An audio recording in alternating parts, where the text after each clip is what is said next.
Kapag nangaliwa ka, ibig sabihin wala kang respeto. Paano mo bigyang respeto ang pagsasama nyo ng karelasyon mo? Sa pagbibigay ng part mo, ng bahagi mo, bigayan naman talaga yan. Give and take. Nagbibigay siya kasi nagbibigay ka. Nagbibigay ka kasi nagbibigay siya.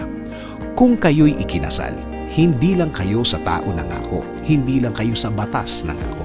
Kasama ang pangako ninyo sa Diyos. Kasama ang sumpaan na kayo lang, walang iwanan, walang patulan sa iba.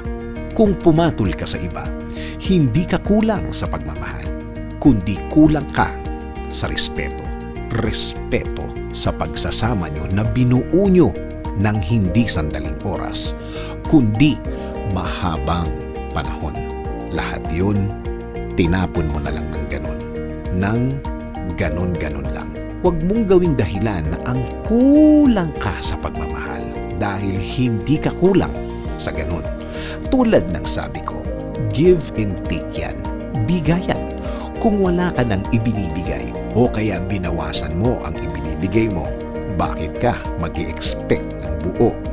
Barya lang ang binigay mo. Meron pang isang dahilan na gasgas na nagkamali ako. Ang linyang ito ay para sa mga taong hindi niya alam na mali na pala ang ginagawa niya. Pero sa'yo, sa umpisa pa lang, alam mo na mali. Yun nga lang, nagdesisyon kang ituloy. Ginusto mo. Gusto mo. May mga moments na pwede mo nang putulin, pwede mo nang i-stop, pero sige ka pa rin. Sabi mo, bahala na. Basta, enjoy ka. Nag-i-enjoy ka ba sa pagtatago? Nag-i-enjoy ka ba sa pagsisikreto? Baka hindi ka na makakatulog niyan. Baka sa sobrang natabunan na ang konsensya mo, hindi mo na siya marinig. Hindi mo na siya maramdaman. Sayang, maraming pakinabang ang konsensya. Ililigtas ka niyan sa kapahamakan o danger. Bibigyan ka niya ng sign na nasa maling sitwasyon ka. Kahit sa mga delikado, mag-iingay yan kapag mali na ang kinalalagyan mo. Yan ay kung naaalagaan mo ang iyong konsensya.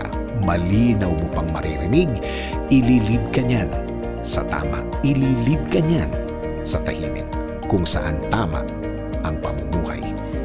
Balikan natin ang respeto sa karelasyon nyo. Ang pagmamahal ay hindi dahilan para mawala ang respeto ng karelasyon mo sa iyo. Maging importante ang respetuhan sa inyo. Maging minsan o madalas na may away kayo. Huwag niyong hayaang mawala ito. Kahit sandali. Sabi nga sa Ephesians 5:33, however, each one of you also must love his wife as he loves himself, and the wife must respect her husband.